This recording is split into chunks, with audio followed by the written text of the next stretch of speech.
Quem achou, por gentileza, diga amém. Amém. Todos acharam? Apocalipse 2:29.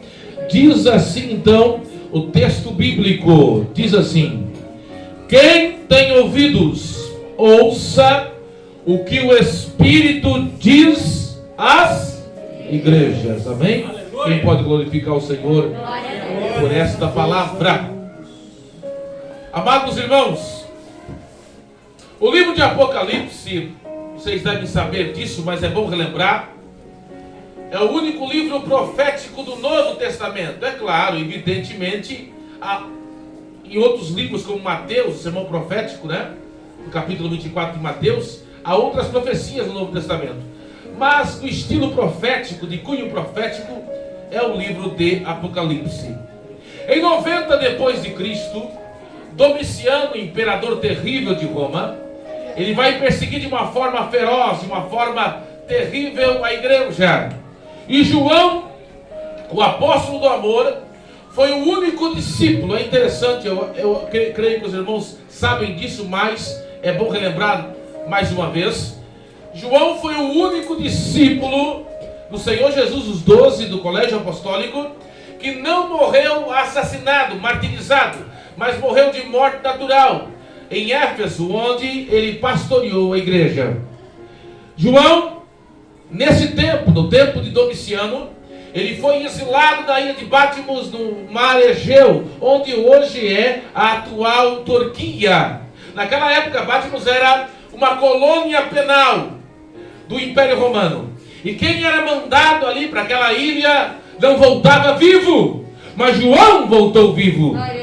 Porque no dia do Senhor, possivelmente um domingo, o Cristo ressurreto, que venceu a morte, que venceu o inferno, apareceu para João e disse: eu sou o Alfa e o Ômega. Eu que fui morto, mas vivo, e tenho as chaves da morte e do inferno. Escreve as 7 igrejas da Ásia. As 7 igrejas da Ásia são elas: Éfeso, Esmirna, Pérgamo, Tiatira, Sardes, Filadélfia e Laodiceia.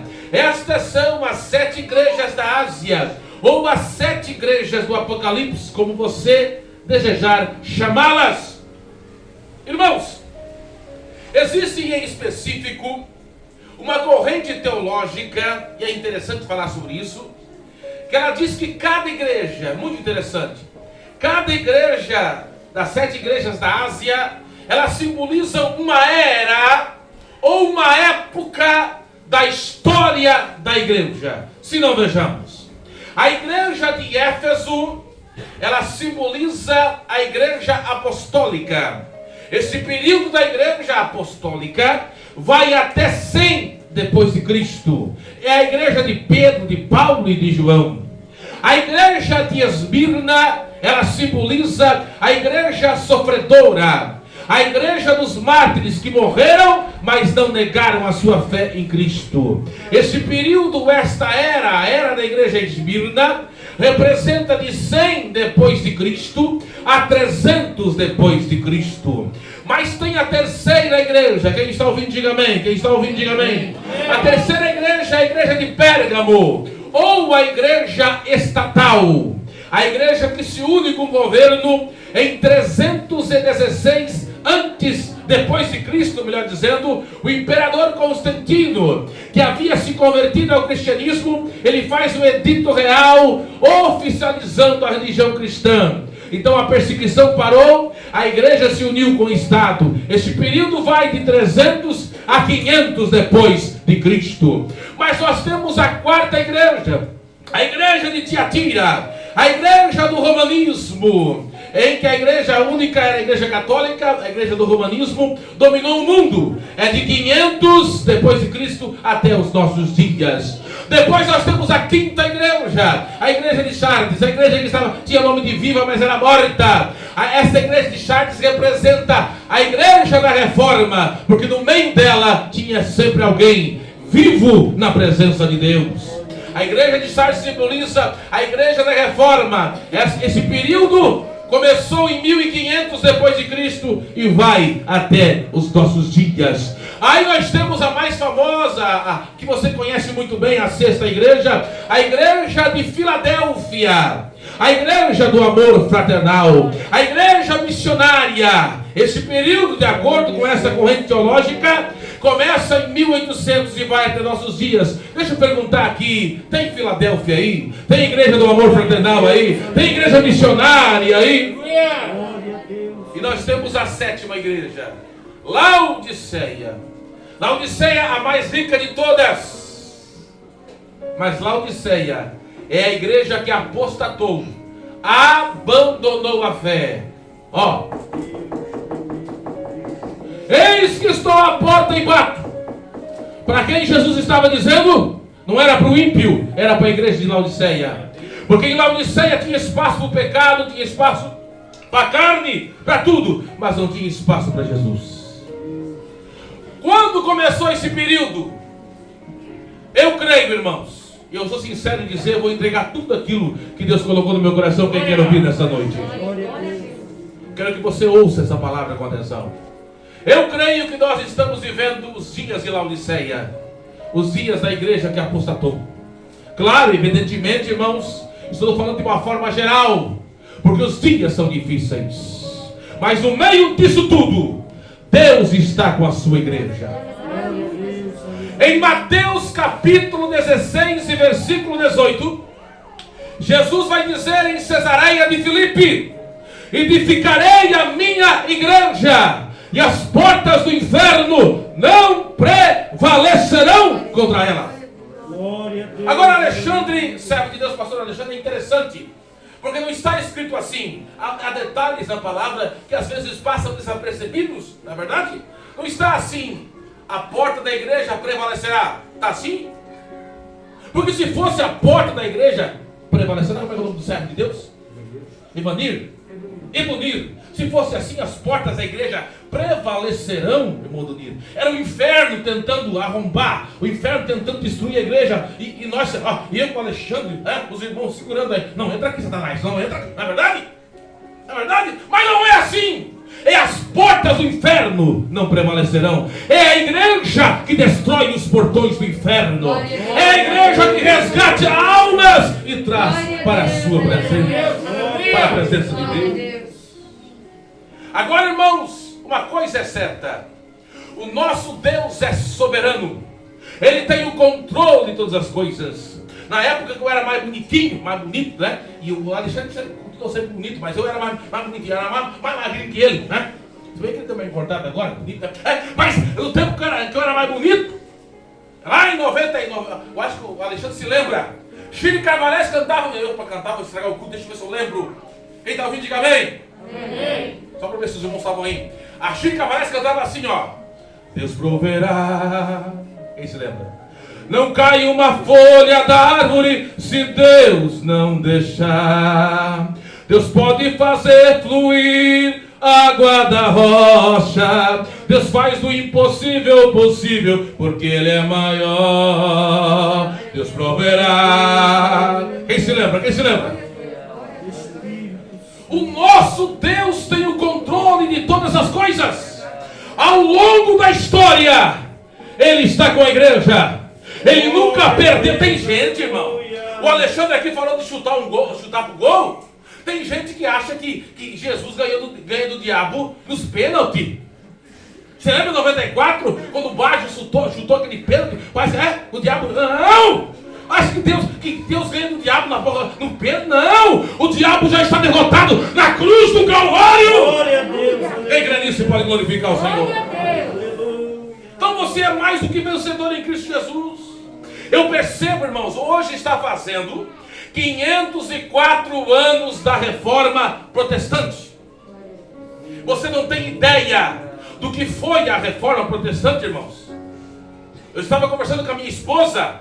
A Reforma Protestante tirou o mundo da idade medieval e levou ela para a idade moderna. Quem sabia disso? A igreja, a Reforma Protestante, foi onde a ciência se produziu. Porque o Galileu, Galilei, né? Isso aqui é o nome do cientista lá, né? Ele quase foi morto na fogueira, porque ele falou que a Terra não era o centro do universo. Aí ele teve que se retratar. Já pensou? O mundo ficou atrasado em 400 anos na época medieval. Mas quando Martim Lutero ele fixou as 95 teses contra as indulgências, o mundo saiu das trevas, irmãos. E é por isso que estamos aqui. Sabe a escola pública onde nossas crianças estudam? Nós aprendemos isso no EPOS.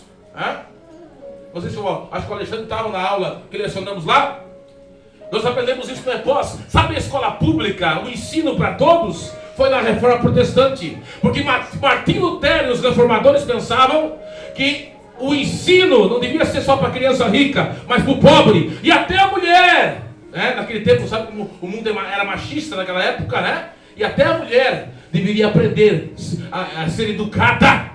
Então nós devemos isso à Reforma Protestante. Transformou o mundo. Porque avivamento. O que é avivamento? É muito falado avivamento. Que avivamento é eu pular aqui na igreja e sair correndo aí? Faz parte. Eu sou pentecostal. Avivamento é profecia, línguas estranhas? Faz parte. Mas avivamento é muito mais do que isso. Avivamento é mudança de sociedade. Avivamento é mudança de família. Avivamento é o alcoólatra deixar o álcool. Avivamento é o drogado deixar a droga. Avivamento é aquele que está na prostituição deixar a prostituição. Isso é avivamento, é mudança de vida, é mudança de um país. Então foi isso que a Reforma Protestante fez. Ela mudou o quadro socioeconômico, mudou tudo, não só no sentido espiritual. Não só no sentido espiritual. É por isso que nós hoje estamos aqui, irmãos, comemorando 504 anos de Reforma Protestante.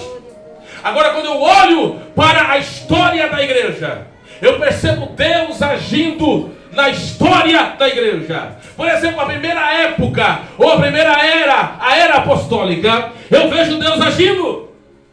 Na época de Pedro, Paulo e João, eu vou perguntar para os irmãos, tinha os recursos que nós temos para pregar o evangelho, sim ou não? Tinha Facebook? Vou perguntar para os adolescentes, Paulo, tinha Facebook? Não tinha. Eu acho que tinha, irmãos, tinha. Eu acho que Pedro tinha Instagram, não tinha? Não tinha. Não tinha TV, não tinha rádio.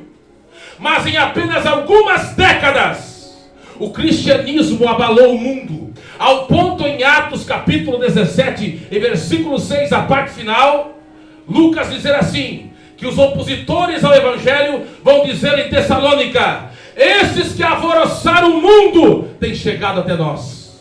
Em apenas algumas décadas, o evangelho mudou a história, o mundo. O que é a igreja primitiva? O que a igreja de Pedro, de Paulo, de João? O que a igreja apostólica tinha, irmãos? Sabe, a resposta está na Bíblia. Atos capítulo 3 e versículo 6. Se você quiser conferir, confira, fique à vontade. Atos capítulo 3 e versículo 6. Olha o segredo da igreja primitiva, o segredo da igreja apostólica. Pedro e João vão dizer para o coxo na porta do templo Formosa, olha o que eles vão dizer: não temos prata e não temos ouro, mas o que temos te damos. Em nome de Jesus o Nazareno, levanta e anda. A igreja primitiva tinha o poder de Deus. Eu sinto a presença de Deus aqui nesta noite. O que mais a igreja primitiva tinha? Sabe o que ela tinha, irmãos? Atos capítulo 4, versículo 31. Se quiser conferir, confira, ou apenas ouça. Atos capítulo 4, versículo 31. Lucas diz assim: e tendo eles orado, moveu-se o lugar em que estavam reunidos, e todos foram cheios do Espírito Santo, e começaram a anunciar com ousadia a palavra de Deus. A igreja orava, irmãos. É claro que nós oramos hoje, irmãos, é claro. E quando a igreja ora, irmãos, o pregador não precisa fazer muito esforço, não. Porque a igreja, ela joga fogo no pregador quando há oração. Outra coisa que tinha na igreja primitiva, e em muitos lugares tem faltado, vou falar, irmão. Você acha que eu saí de casa para não falar? Quem quer ouvir? Quem quer ouvir? Atos capítulo 8, versículo 4. Atos capítulo 8, versículo 4, diz assim o texto: mas os que andavam dispersos iam por toda parte anunciando a palavra. Irmãos, a primacia, o primordial no culto é a pregação da palavra. Sabia disso?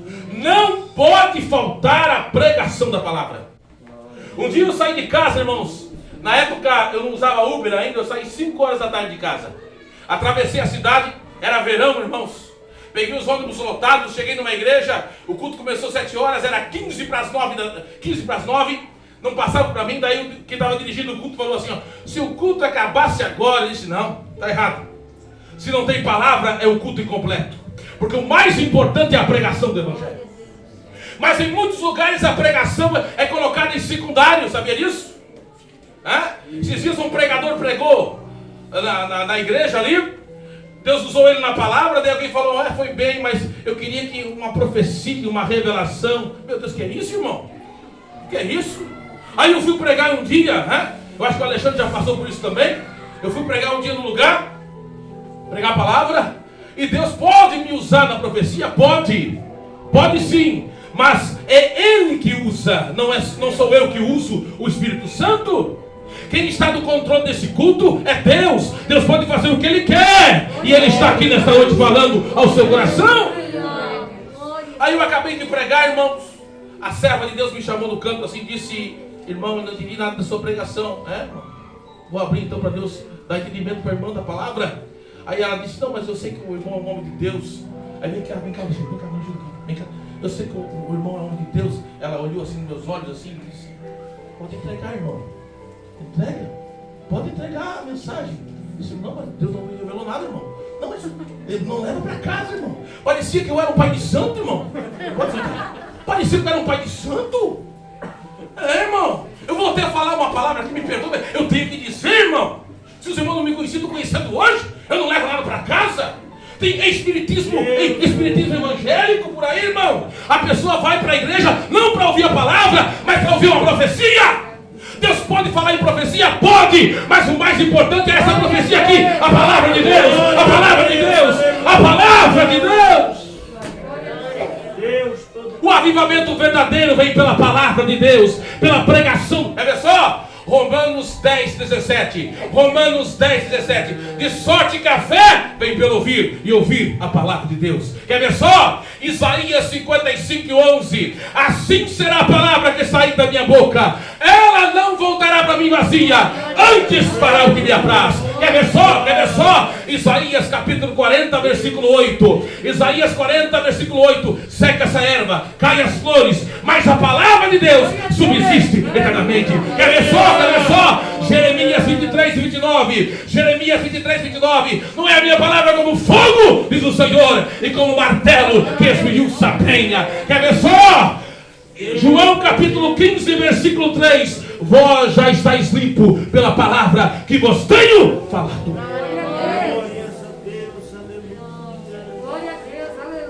Não precisa inventar muito, irmão.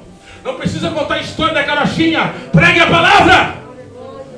Não precisa pregar, eu não sei escatologia, então prega Zaqueu na figueira, prega Bartimeu no caminho de Jericó, mas deixa Deus usar a tua vida pela palavra. A igreja apostólica era embasada na palavra. Deus agiu na igreja apostólica. Agora estou falando sobre o agir de Deus na história da igreja.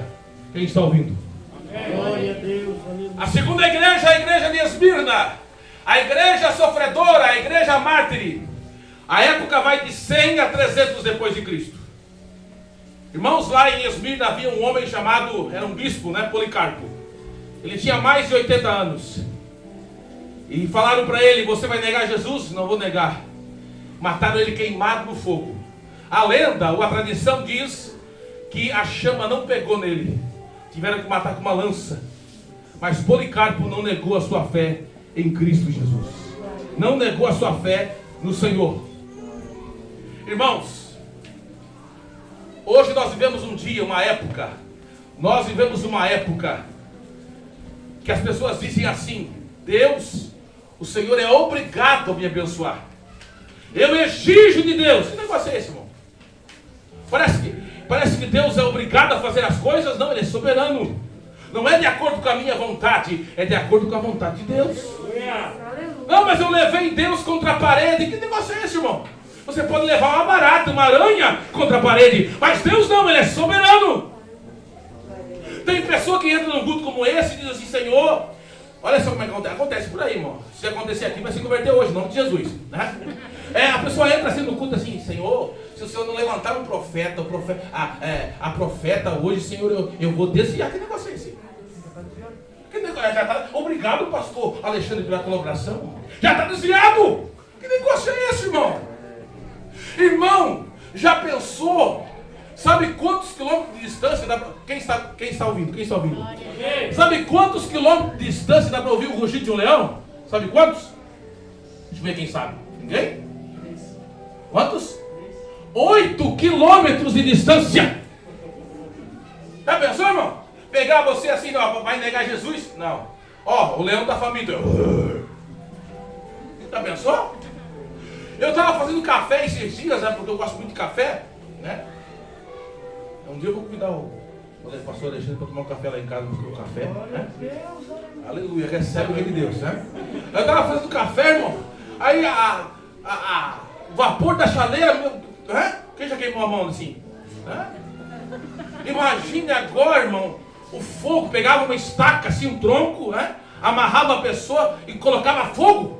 Mas às vezes eu estava ouvindo isso hoje de um irmão, meu pastor, o pastor Jonathan, né? Ele estava comentando comigo que às vezes a lenha não era suficiente.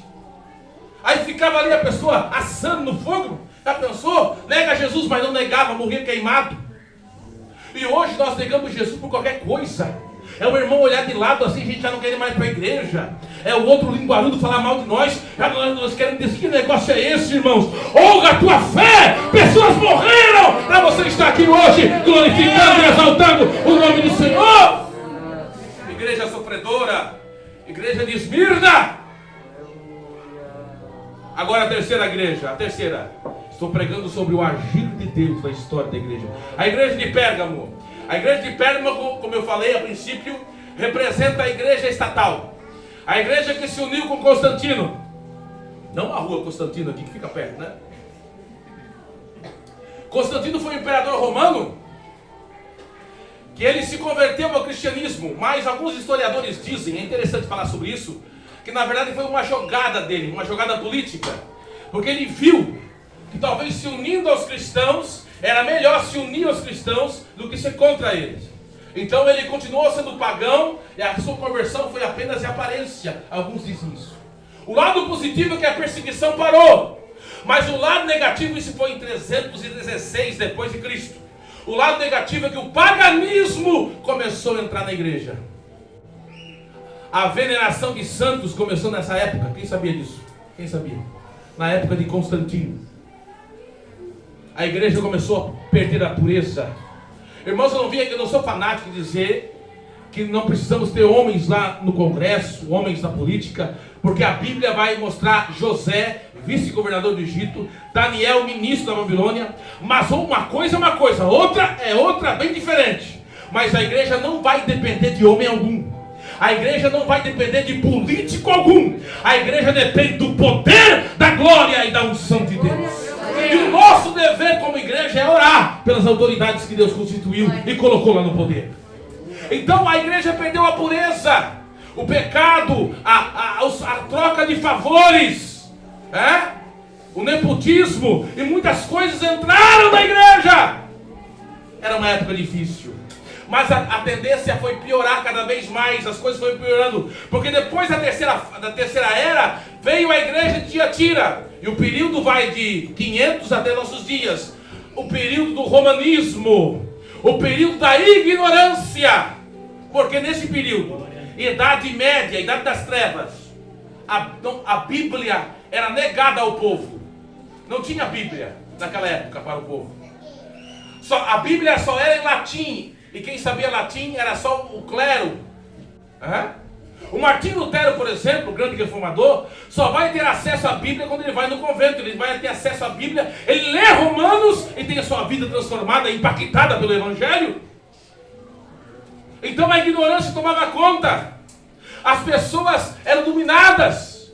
Aí uma coisa que revoltou muito Martim Lutero foi as indulgências. O que era a indulgência? O vendedor de indulgências ia de cidade em cidade para arrecadar fundos, para levar para Roma. Ele chegava e dizia assim para alguém assim: você tem algum parente que morreu? Tem. Aí ele pegava assim o fogo, assim, queimava a mão. Ai, como dói. Já pensou? O teu pai, a tua mãe está queimando no inferno, né? A você quer tirar ele de lá? Quero. Né? Então aqui eu tenho aqui, ó, essa folha aqui. Você paga aí um valor e a alma do teu ente querido é salva do inferno. Já pensou? E as pessoas na ignorância, porque não tinham acesso à Bíblia, faziam isso. Era essa época das trevas. Mas Deus sempre teve alguém para usar. Aí Deus começa a levantar pessoas cheias da sua presença. Irmãos, em todo tempo de decadência espiritual, Deus sempre usou alguém. Deus sempre teve um Elias. Deus sempre teve um Eliseu. Deus sempre teve alguém que se colocou na sua presença. Aí chegamos na quinta igreja, a igreja de Sardes, a igreja da reforma. Porque a igreja nessa época, no sentido espiritual, era morta. Aí Deus levantou na Itália Jerônimo Savonarola em 1400, um italiano que, cheio do Espírito Santo, ele era um monge italiano, mas pregando o evangelho ele converteu uma cidade inteira. Já pensou? Diz a história que, ouvindo a pregação de Savonarola, as pessoas queimavam livros em praça pública, se converteram. Já pensou como ele era cheio do Espírito Santo, irmão? Mataram ele queimado. Aí na Boêmia, uma região da Alemanha, Deus levantou John Hus. Mandaram ele parar de pregar a palavra, porque ele pregava a palavra na língua alemã. E não era para pregar na língua alemã, era para o povo, não era para ter acesso ao conhecimento da Bíblia. Mas ele disse: não vou parar de pregar o evangelho. Condenaram ele à morte. A história diz que quando iam queimar ele na fogueira, colocaram um chapéu. E no chapéu estava desenhado demônios. Aí ele vai dizer assim: ó, vocês estão colocando esse chapéu com desenho de demônios, mas lá no céu tem uma coroa de glória me esperando. Aí colocam John Hus no tronco para ser queimado, e quando as chamas estão queimando seu corpo, ele olha para os seus algozes e diz: hoje vocês estão matando um ganso, mas daqui a 100 anos vai nascer um cisne e vocês não poderão matar. 100 anos depois, em 31 de outubro de 1517, na Catedral de Wittenberg, Martim Lutero fixava 95 teses contra as indulgências e dizia que o justo não precisava pagar para ir para o céu, mas que o justo vivia pela fé, pela fé, pela fé. Quem pode glorificar a Deus por essa verdade? Aí Deus vai levantar Calvino, Deus vai levantar tantos outros homens, e alguns deles morreram para estarmos aqui. Irmão, você não tem ideia do que Deus fez ao longo da história. Aí nós chegamos em Filadélfia, que é uma igreja muito conhecida. Filadélfia é considerada a igreja missionária. Eu olho para a história, irmãos. Em 1700, meados de 1700, Deus levantou na Inglaterra 3 homens: John Wesley, Charles Wesley, que era irmão dele, e George Whitefield. Esses 3 homens, orando e buscando a Deus e pregando o evangelho, tiraram a Inglaterra das trevas. A história diz que de 10 ingleses, quantos ingleses? 10. 7 eram alcoólatras. Mas John Wesley, pregando o evangelho, tirou a Inglaterra. Já pensou? Fogo cheio de Espírito Santo nesses homens. E eles eram de carne e osso como eu e você, irmãos. Se Deus usou eles, Ele pode usar a nossa vida, a minha vida, pode usar a sua vida. Aí na Nova Inglaterra, nos Estados Unidos, que ainda era colônia da Inglaterra, havia um homem chamado Jonathan Edwards. Ele pregou o sermão mais famoso da história: pecadores nas mãos de um Deus irado. Ele ficou 3 dias orando e jejuando para pregar. Ele não era pentecostal, irmão, que nem eu e você, mas ele tinha uma santidade de Deus tão grande, que quando ele levanta da oração para pregar, o seu rosto brilhava como um anjo. E ele vai falando do inferno e dizendo para as pessoas: você está a um passo do inferno se você não endireitar a sua vida. Diz a história que as pessoas seguravam no banco e gritavam: eu não quero ir para o inferno, e se convertiam diante da pregação. Já pensou, irmão? Igreja Filadélfia. Aí, em meados de 1800, Deus vai levantar Moody, grande ganhador de almas, ganhou 1 milhão de almas para Cristo. Vai levantar Charles Finney, que tinha uma santidade, uma comunhão tão grande com Deus, que em meados de 1800, ele só passou pregando o Evangelho em Nova York. E durante 6 meses, quanto tempo?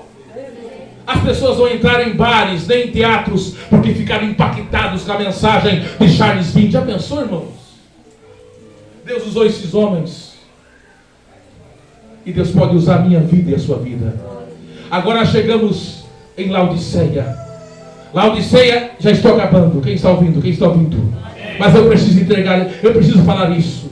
A igreja de Laodiceia, a mais rica, mas aquela que Jesus estava do lado de fora, batendo na porta. Nós estamos na época de Laodiceia, irmãos.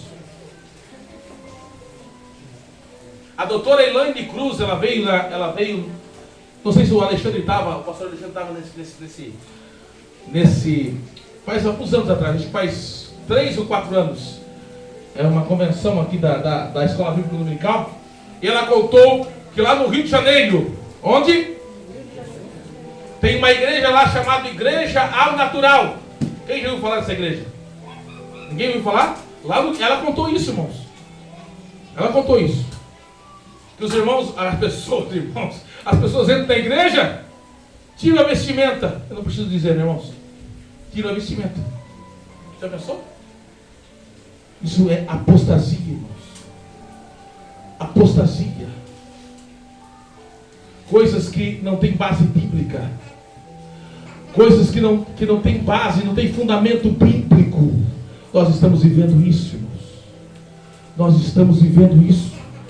Eu estava pregando um dia numa igreja. Eu tenho que falar isso. Deus está me autorizando a falar isso. Eu sei que Deus está falando, irmãos. Eu sei que Deus está falando. O silêncio não me preocupa. O importante é você sair daqui com essa palavra no seu coração. Eu estava seguindo um peso na igreja, eu preguei. Aí quando eu estava indo embora, uma serva de Deus que já faleceu, né? O Senhor recolheu esse ano, falou para mim, o irmão não sentiu um peso assim? Senti. Aí ela falou, sabe uma moça que estava no órgão assim, e a outra que estava cantando? Sei. O irmão não sentiu, Deus não revelou, não revelou, mas eu senti um peso na igreja. Aí ela falou assim, ó, e eu sou difícil de pegar as coisas. A gente tem que cuidar, né? Viu o que aconteceu com o Maurício? Aquele jogador? É o mundo que vivemos, irmãos. O certo é errado e errado é certo. É verdade? A Célia Duncan colocou um negócio lá na Bíblia, irmãos. Ninguém fala nada. Não estou falando aqui para nós sermos preconceituosos, mas nós precisamos dar nossa opinião. E a nossa opinião está baseada na Bíblia Sagrada, na Palavra de Deus. Irmãos, eu fico pensando, se Jesus demorar, ele não vai demorar, ele vai vir na hora certa. Mas se Jesus vai vir daqui a 15, 20 anos, como estará a igreja? Como estará este mundo? Eu me preocupo com as crianças, com adolescentes. Vocês sabem mais do que nós o que é ensinado na escola, o que está na rede social, não é verdade? Na minha época, e na época do Alexandre, quando nós éramos jovens, não era assim, irmão. Quem se lembra disso? Não era assim. Irmãos, eu não vou ser fanático e dizer que o diabo inventou o Facebook. Não. Que inventou o Instagram. Mas que ele usa essas ferramentas como nunca antes, irmãos. Para tentar ganhar nossas crianças, nossos jovens. Nós estamos vivendo dias difíceis. Mas no meio disso tudo, Deus quer usar a sua vida para você fazer a diferença. Deus quer usar você.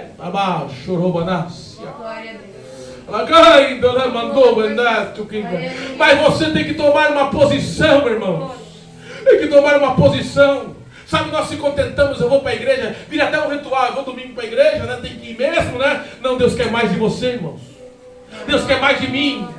Deus quer mais de nós. Deus quer que nos colocamos mais na sua presença. Há pessoas indo para o inferno. Deus quer usar nossas vidas. Aí, algum tempo atrás, Deus me deu um sonho. Com isso termino. Quem está ouvindo? Amém. Eu estava nesse sonho num ônibus. Parece que eu estava indo no congresso, estava com a igreja no ônibus. Aí o ônibus passou no lugar e tinha um rapaz correndo pedindo socorro, me ajude, socorro, socorro. Eu olhando pela janela do ônibus. Aí parece que eram malfeitores, assaltantes, pegaram o rapaz, jogaram gasolina, eu no sonho, era uma revelação de Deus, jogando gasolina no rapaz, e o rapaz, por favor, não faça isso. E eu e os crentes vendo pela janela do ônibus. E pegavam um fogo assim, atacavam, o rapaz se queimava assim, aquele grito terrível de uma pessoa morrendo queimada, e aqueles homens maus rindo. Aí voltava a visão no sonho, quem está ouvindo? Quem está ouvindo? Voltava a visão no sonho, eu no ônibus. Aí eu ouvi os crentes falar, ainda bem que nós estamos aqui no ônibus. Ainda bem que nós estamos aqui no ônibus seguros. Mas aí a voz de Deus falou, mas vocês podem sair do ônibus e salvar aquele que está para morrer. Deus falou comigo, irmão. Você pode sair do ônibus. O ônibus é aqui, nós estamos seguros aqui, irmãos. Espiritualmente, mas há pessoas que estão lá fora, irmãos. Pessoas que o diabo está matando, destruindo. Pessoas que estão, quantas pessoas se suicidando, e você pode fazer alguma coisa. Eu não posso salvar todos, mas alguém eu posso salvar. Pastor Jimmy Swaggart contava que na década de 80, quem está ouvindo? Quem está ouvindo? Numa pequena cidade do interior dos Estados Unidos, um tornado arrancou a ponte que dava acesso à cidade. Isso era noite, a energia elétrica tinha acabado e os carros não vinham, irmãos. Não viam que a ponte tinha sido arrancada e caíram no precipício, as pessoas morriam. Mas um motorista, quantos motoristas? Viu isso. O pastor Jimmy Swaggart contava isso na década de 80. Parava o carro, parou o carro do lado do acostamento. Pastor, servo de Deus, tirou uma lanterna e foi para o meio da rua, da estrada, no escuro, e fazia assim com a lanterna. Pelo amor de Deus, parem o carro, parem os automóveis, porque a ponte foi arrancada. E esse homem, com apenas uma lanterna na mão, conseguiu salvar muitas pessoas. O que isso tem a ver comigo, pregador? Você pode salvar alguém. Deus pode usar a tua vida. A gente se acostumou, eu vou falar aqui, se acostumou a vir para a igreja, eu quero a bênção, eu quero bênção, eu quero bênção. Evangelho não é isso, irmãos. Jesus te salvou para você ganhar almas. Jesus te salvou para você ser uma bênção, para você salvar aqueles que ainda estão na perdição eterna. Quem pode glorificar o Senhor? Se coloque de pé. Amahai, Delemiha, Mandurigas. Ayamia, Baka, Mandurivinas, Sobanarabachebias. Ayamio, Banarabatuke, Manarabatuke, Menasias. Eu sinto a presença de Deus. Alamanai, Chukibinaba, Churi, Manasso, Robanahachas. O que você pode fazer mais para Deus? O que você pode fazer? Pregador, eu não sei cantar, eu não sei pregar, mas você tem um talento. O que essas meninas fizeram aqui, o que as meninas fizeram aqui, lindo, irmãos. Deus usando elas. Isso é um dom, isso é um talento. O que você pode fazer? Cada um que está aqui tem um talento. Deus quer usar mais nossas vidas. Deus, é a última hora. Nós somos os trabalhadores da última hora. Não há mais tempo, irmãos. Ou nós fazemos mais para Deus ou não. Quem quer fazer mais para Deus aí? Quem quer se colocar mais na presença de Deus? Eu quero fazer mais. Eu quero me doar mais. Eu quero me entregar mais para a obra de Deus. Quem quer? Então, se você quer vir à frente, vamos levantar um clamor aqui. Se você quer fazer mais para Deus, se você, eu sinto uma coisa tão grande, algo tão maravilhoso aqui nesta noite. Alamai, Chalamara, Manchoka, Mansovasha. Alimiro, Bandalabatulika, Mandalabatule, Menécia.